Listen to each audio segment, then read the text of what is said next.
Hey guys, it's me, Hannah. And guess what? Guess what I'm doing? That's right. It's my first real long book video. Or as some people like to call it, but a read-along video. So this book is called Jasmine. Is a jewel story, and it's a Disney princess book, and it's called Jasmine, the Jewel Orchard. So yeah, it's a real long book. A chapter book, really.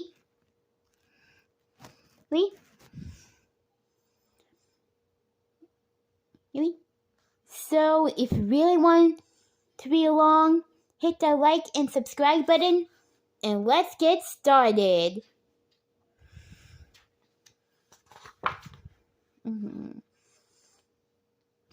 Let's see here. Start with Chapter 1. The moment Princess Jasmine walked into the palace dining room, she could tell something was wrong. Her father, the Sultan of Arabia, had a huge frown on his face, and there was nothing on his breakfast plate. That was unusual. "Good morning, Father," Jasmine said as she slipped into her usual seat. Sorry about that. She reached for a crystal pitcher and poured herself a glass of milk. "Is everything all right?" "Well, my dear, not really," the Sultan said, clearly distressed. He gestured at the table. Jasmine glanced at all the food. She saw platters of pastries and bowls of creamy yogurt topped with honey and walnuts. In the center of the table was a tower of breads and hot rolls. It looked like a feast fit for a sultan. "I think everything looks delicious," Jasmine replied. The Sultan looked very disappointed. "Where are my favorite date and apple pancakes?" he asked. Jasmine tried not to smile. "Oh, I do see that those are missing. My apologies," she said sympathetically. She looked at one of the servers, Rajid. "Rajid, did something happen to the pancakes?" Rajid took a step forward. "Princess, please accept the apologies of the kitchen. The royal chef was able to prepare the pancakes, as there were no dates to be had in the market." "Thank you, Rajid," Jasmine said kindly, and then she turned to the Sultan. "I knew there had to be a reasonable explanation. "I suppose," the Sultan said, still patting. "Rajid, would you please tell the chef that I would love some Rajid, would you please tell the chef that I will love some persimmon soup for lunch?" "We will do our very best, Rajid," Rajid promised before he left the dining room. It just doesn't make any sense. It just doesn't make any sense. Sorry, I stopped. The Sultan said to his daughter, This is the height of date season. How can the entire market of Araba run out of dates? Well, perhaps you're not the only one who is so fond of date and apple pancakes. Jasmine teased her father, and I'm sure that your special pancakes will be served as soon as more dates have been harvested. Very well, the Sultan sighed. Then he glanced around the table and realized that someone was missing.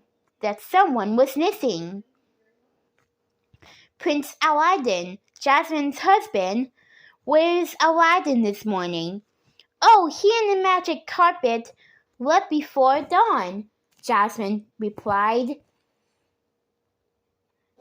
They're on their way to the royal menagerie.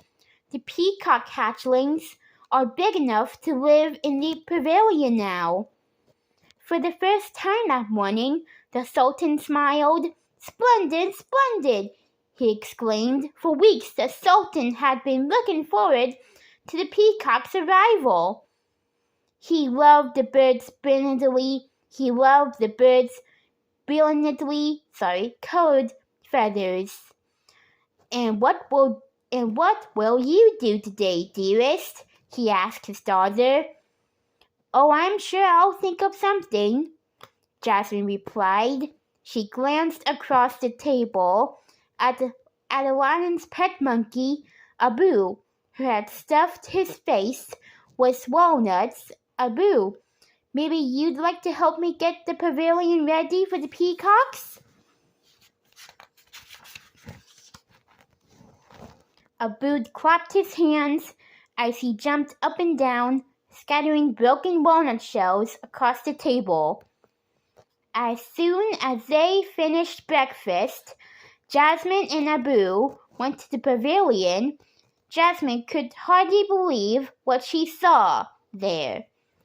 The fresh straw for the peacock's nest had been scattered throughout the open courtyard. One of the tall fountains had been knocked over. There were even some tiles that had fallen off the roof. This is dreadful, Jasmine gasped. What happened here? It was the storm, Princess, a servant called from the roofs.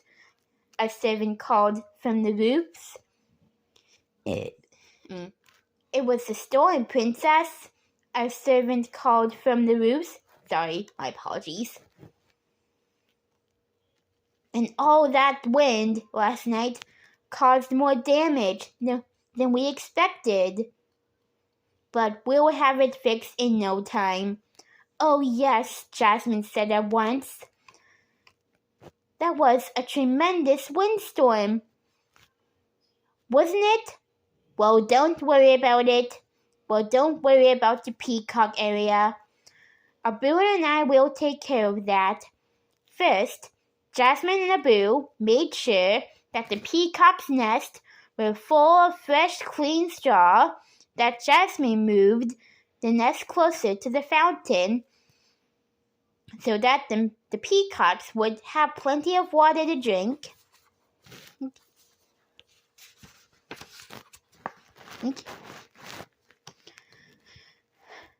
Abu started chattering as he pointed at a large bowl near the fountain. You're absolutely right, Abu, Jasmine said. Our peacocks will need some grain, of course. I will go get some from the kitchen. That made Babu chattered even louder, and this time he rubbed his tummy. Jasmine laughed. Are you hungry too? I will bring you a snack. Would you like some grapes? Abu grinned and nodded his head. He never turned down a snack. I'll be right back, Jasmine promised as she picked up the bowl and carried it to the kitchen. As she poured the grain for the peacocks, Jasmine couldn't help overhearing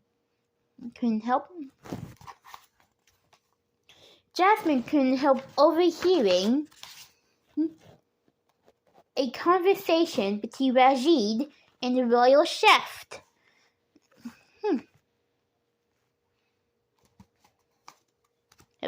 Sorry. And I am telling you that it is not possible, the chef cried. Then perhaps you should be the one to explain that to His Majesty, the Sultan, Rajid replied. He has requested persimmon soup for lunch, and I am merely passing on his request. But how can I make persimmon soup without persimmons?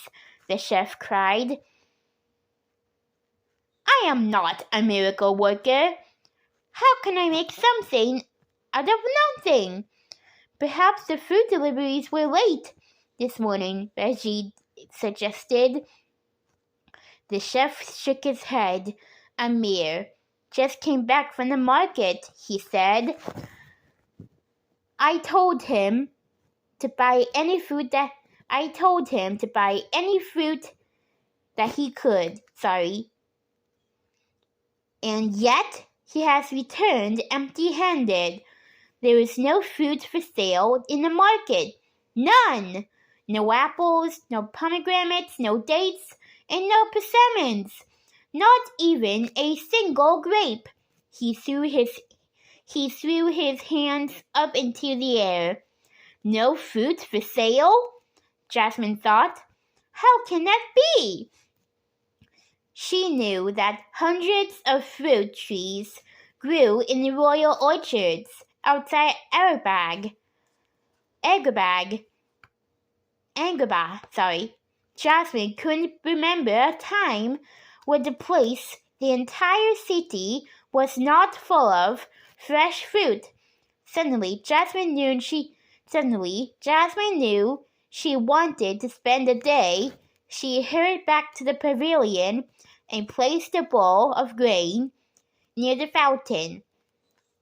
Then Abu scampered up to her. He held out his paw for the treat she had promised.